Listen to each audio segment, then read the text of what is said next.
예, 선생님, 금방 질문하신 거는 바로 진행을 하면서 제가 말씀을 드리도록 하겠습니다. 먼저 인사를 드리겠습니다. 방금 진행 사회자가 소개는 주셨습니다만, 저는 오늘 이 공청회 때문에 서울에서 일부러 내려왔습니다. 사실은 간단히 소개를 드리면, 저는 환경 에너지를 전공을 해서 그동안 고려대학교에서 연구교수를 하면서 지금 특히 우리 선생님처럼 기후 환경이나 주변 환경의 어떤 문제점들을 개선하고 또 좋은 정책을 또 제안을 하면서 그래서 서울시에 현재 정책 자문위원을 하고 있습니다. 그리고 더불어서 저도 고향이 이쪽 충북 청주가 고향입니다. 그리고 현재 제가 충청북도 국제자문관을 벌써 한 8년째 하고 있습니다.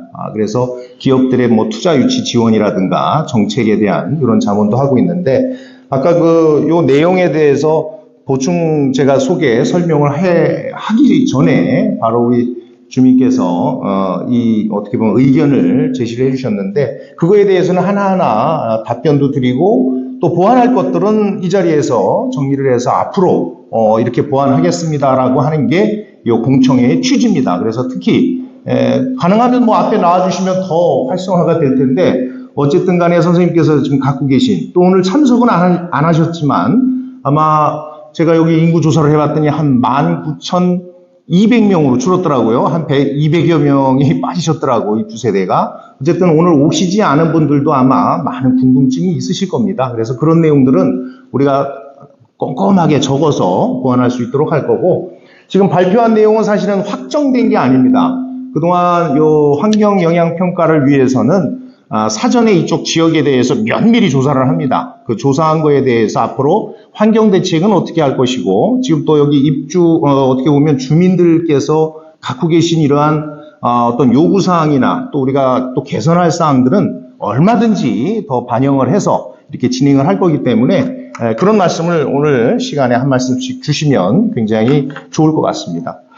그래서 오늘 지금 설명드린 거 외에 사실은 더 많은 분들이 참석을 하셨으면 더 활성화가 됐을 텐데 저 같은 경우도 하나 사례를 말씀드리면 서울시에서는 이런 어떻게 보면 논밭이 있는 게 아니라 그냥 거의 입주민 위주로 민원이 어마어마합니다. 저도 거기에서 제가 공청회 진행도 하고 또 좌장을 하면서 많이 느꼈던 것은 우리 고향에 또 이런 시설들이 들어온다고 하는 거에 굉장히 저도 깜짝 놀랐고 또 하나는 어떻게 보면 주변을 제가 현장을 계속 돌아봤습니다. 오전에 일찍 와서 주변을 돌아봤더니 다행히 주거 공간하고는 좀 거리가 있는 산업단지이기 때문에 우리가 업무 처리하면서 지금 그런 민원이나 선생님들 말씀하신 거를 처리하는 데는 조금 더 밀집 지역보다는 용이하겠다라는 말씀을 드리고 싶고요. 그리고 아까 아주 꼼꼼히 했습니다. 저도 환경평가를 하면서 많은 기업들한테 이의제기도 하고 보완 요청을 하는데 대기 문제라든가 폐수 문제, 특히 아까 선생님 말씀하셨던 특수 어떤 우리 동물들에 대한 그런 것들, 야생동물에 대한 조치 문제 이런 것들은 분명히 반영이 될 거라고 생각을 합니다.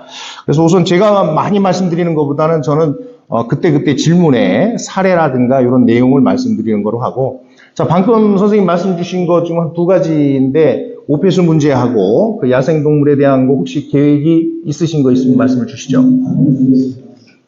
먼저 절벌선 검난 문제를 말씀해주셨는데 제가 오폐수 처리 시설 용량은 하루 용량 300톤입니다. 근데 바로 내보내거나 빗물을 바로 방류하게 되면 분명히 절벌선의 영향이 있을 것으로 예상이 돼서 제가 최종 방류 지점에 저유지 17,000톤 규모의 저유지를 하고 있습니다. 전문가 검토보면 환경성이든 환경 관련 전문가를 내려주신 분에 있어서도 오폐수도 직접 방류하지 말고 저유지랑 걷어서 내보내는 게 좋겠다. 그거를 검토하고 있거든요. 오폐수 발생량도 저유지하고 걷었다가 빗물도 호방 걷었다가 시찰적으로 조금씩 방류하는 계획을 수립하고 있습니다. 전문가에 대한 부분은 그렇게 해소가 될 수 있겠다는 말씀드리고 두 번째로 야생동물이 위비에서 농작물에 피해가 있다는 말씀을 주셨었는데 저희가 두 가지 관점에서 환경해상 대책을 수립합니다. 야생동물을 보호하는 부분 그리고 반대로 농작물에 대한 이게 개발이 되니까 지금 현재 소식하고 있는 그 야생동물이 갈 데가 없어지는 거잖아요. 그러니까 농경지하고 저 소도 키우는데 축사에 사실 그런 그 산업단, 2차 산업단지가 들어오기 전까지 모나리 같은 게 사실 구경을 할 수가 없어요. 근데 축사와 같이 뜯어먹고 막 그래요. 그리고 이제 부엉 같은 경우는 사실 재작년에 이 새끼 청학도 나가고 그랬는데 지금 부엉이 이런 도 없어졌어요. 그리고 일반적으로 이제 예보로 좀 이 앞에 산 있잖아요. 이 앞에 오래돼서 있는데 거기 그 산하고 지금 그 개발 예정지와 왔다 갔다 하고 있거든요. 그러면 저기 틀어막아 버리면 그 중간에 저희 농들인데 저기가 지금 서식지가 되어버릴 테니까요. 그럼 저기 틀어막아 버리면 더 심할 거 아니에요. 그러면 공세가 끝나면 상당히 근데 이제 물 먹으러 내려오고 먹 찾으러 내려오고 그러잖아요. 산에는 물 붓고 그리고 먹이들이 좀 들어요. 그래서 농경지에는 혹시 피해를 많이 주니까요. 네, 잘하겠습니다. 예, 좋은 의견을 주셨습니다. 사실은 이런 환경 평가를 하다 보면 어떤 또 단체에서는 환경 단체에서는 반대로 왜 이 동물들을 이렇게 그냥 뭐 길을 내주지 않고 뭐 무조건 이렇게 하느냐라는 이 제기도 있고 또 이것 때문에 농작물 피해를 보시는 우리 선생님 같으신 분들이 계시니까 사실 이것은 그 직접 현장 파악을 하셔갖고 그 뭐 전용 다닐 수 있는 어떤 통로를 확보한다라든가 그런 것들은 더 보완해서 이렇게 반영을 할 수 있도록 하겠습니다. 예. 또 다른 뭐 의견 주실 선생님들 계시면 말씀 주시죠. 사실 이 특장차 산업단지라는 게 제가 이제 오늘 조사를 해보니까 이쪽에 뭐 금왕 농업단지서부터 뭐 가까이 있는 것만 해도 한 6개 단지가 있더라고요. 그래서 제가 아까 그 용역하시는 분들한테도 말씀을 드린 게 가장 최근의 사례가 전북 김제에서 요 특장차 산업단지 클러스터를 운영을 했습니다. 그래서 그게 22년도부터 7월부터 시작을 해서 1차 분양은 100%가 됐고 지금 2차 분양이 이번 24년 6월에 2차 분양인데 거기는 하나 조그마한 면 소재지인데 거기는 한 3,000명, 4,000명 밖에 인구가 없었어요. 근데 이제 특장차가 오면서 많은 어떤 그 일자리 창출이라든가 또 주변이 활성화가 돼서 굉장히 주민들이 좋아했던 사례, 이게 이제 방송에도 많이 나왔었는데 어쨌든 지금 같은 경우도 여기가 세대가 한 200세대가 자꾸 요 1년도 안 돼서 자꾸 주는 그 과정이 지금 어떻게 보면 도시와 지금 저 어떤 빈부격차도 많이 생긴다고들 하는데 자꾸 어떤 그 클러스터가 확 어떻게 보면 활성화가 돼서 좀 여기 주민들에게도 많은 복지 혜택이 돌아갈 수 있도록 해주는 것도 좋은 방법이 아닐까 싶습니다. 근데 그 사전에 사실은 이런 시설이 들어왔을 때 환경적 영향이 있느냐 없느냐를 조사하기 위해서 오늘 이 자리에 있는 거기 때문에 뭐 어떤 뭐 의견도 좋습니다. 말씀을 주시면 이렇게 반영을 하도록 하겠습니다. 많이 적용이 됐습니다. 최근에 도심에서의 문제는 사실 대기질입니다. 사실 대기질 오염에 거기에 특히나 유해 시설들이 들어오는 것들을 굉장히 반대를 하고 있습니다. 서울시나 뭐 경기도 일대 일원에도. 근데 다행히 들어보니까 전체 50만 제곱미터에서 한 거의 반으로 줄면서 어떤 유해 시설, 어떤 화공 시설에 대한 것들은 화학 시설에 대한 것은 배제를 시켰다라는 것은 굉장히 또 새로운 변화를 또 준비를 했던 것 같습니다. 그래서 뭐 특히나 뭐 어떻게 식품 쪽 그리고 지금 기존에 봤더니 무슨 뭡니까 그 화학 공장이 하나가 있던데 거기 보니까 무슨 케미컬 공장이 이미 들어서 있더라고요. 그래서 지금 새롭게 조성되는 데는 이제 그런 유해 업체들은 배제를 한다라는 전제 조건으로 가기 때문에 큰 우려는 안 하셔도 될 것 같다라는 생각을 저도 이제 전문가의 한 사람으로서 이렇게 해봅니다. 뭐 다른 선생님들 뭐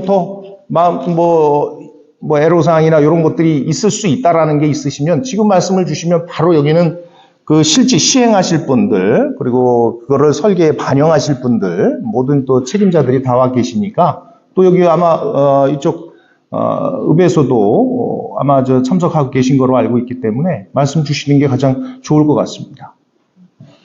네. 지금 땅 계약했던 말이죠. 네. 몇년 허가한다, 노래 허가한다 내년에 들어오는데 그 사람들은 지금 자기 재산을 못하고 땅 사람들도 계획이 들어오는데 계획도 못 세우고 어차피 허가 났다가 딴 데가 허가가 나가야 되면 바로 착수를 했으면 좋겠다라는 의견이신가요? 그거 열에 다 생각하는 거면 빨리 그러시겠죠. 예. 그것도 좋은, 어떻게 보면 일리 있는 말씀이세요. 사업계획 승인은 났는데 이게 또 뭐 여러 가지 재정적인 문제라든가 주변 문제 또 뭐 인허가에 대한 문제 때문에 몇 년을 끄는 경우도 오히려 그건 또 큰 손실입니다. 지금 이 부분에 대해서는 어느 분이 답변을 주실 수가 있나요? 혹시 만약에 이게 이제 확정이 됐을 때는 바로 사업 착공 여부에 대한 거가 한번 좀 말씀 주시죠.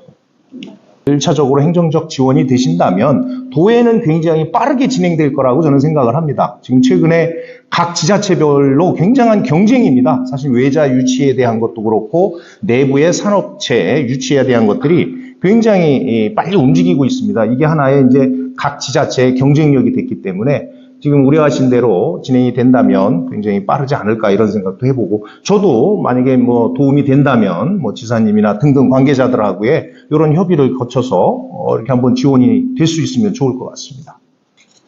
되는 사항이 있으시면 말씀을 주시는 게 향후에 저희들도 업무 처리하는데 굉장히 도움이 될 겁니다. 아무래도 시행을 하면서 사전에 예측할 수 있는 문제를 미리 반영을 해서 처리하는 게 굉장히 좋을 건데 아까 그 폐수도 말씀을 하셨고 뭐 대기 이쪽도 말씀을 주셨는데 사실 저희는 저 같은 경우는 서울시나 또 최근에는 탄소 중립 조례가 생겼습니다. 아마 선생님들 들어보신 분도 계시겠지만 지금은 기후변화 위기 시대 그래서 탄소 배출 감축 목표가 2030년까지 우리가 40%를 줄여야 됩니다. 그리고 2050년에 탄소 제로를 만들겠다라고 하는 게 지금 세계적인 추세이고 우리나라도 이미 어떻게 보면 서명을 해서 그거에 조건이 들어가기 때문에 아마도 지금 공장에 이제 분양을 할 겁니다. 아마 이 조성이 되고 나면 많은 기업들 유치를 위해서 소개도 할 것이고 유입을 또 많이 이제 홍보를 할 텐데